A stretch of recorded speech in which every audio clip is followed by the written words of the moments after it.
Arsenije Loma, čuveni srpski vojvoda. Rođen je oko 1770. godine. Istorijski izvori navode dva moguća mesta njegovog rođenja, Dragolj i Gojnu Goru.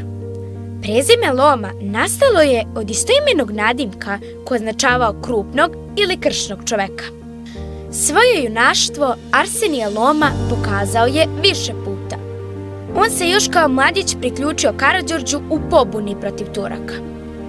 U raznim istorijskim svedočanstvima nalazimo na podatak da je prisustvovao i učestvovao na zboru u Orašcu, kada su svi viđeni Srbi birali vođu ustanka. Nakon gušenja prvog srpskog ustanka, mnogi Srbi su se predali Turcima. Arsenije Loma je pružio otpor dok je god je to bilo moguće. Atmosfera između dva srpska ustanka bila je takva da se osjećala velika tenzija među srpskim narodom.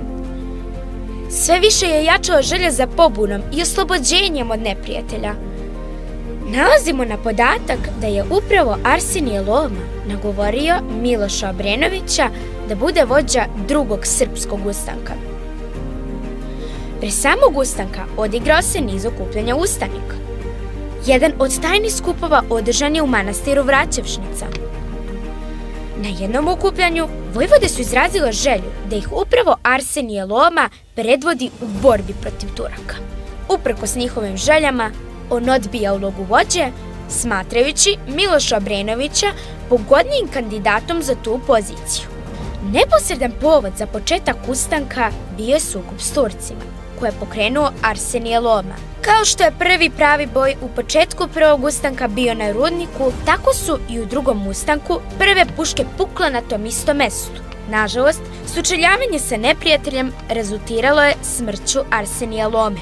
Sahranjen je na Rudniku u centru same Varošice. Danas se na tom mestu nalazi spomenik od belog mermera, posvećen njemu i svim ratnicima sa Rudnika palim u ustaničkim borbama.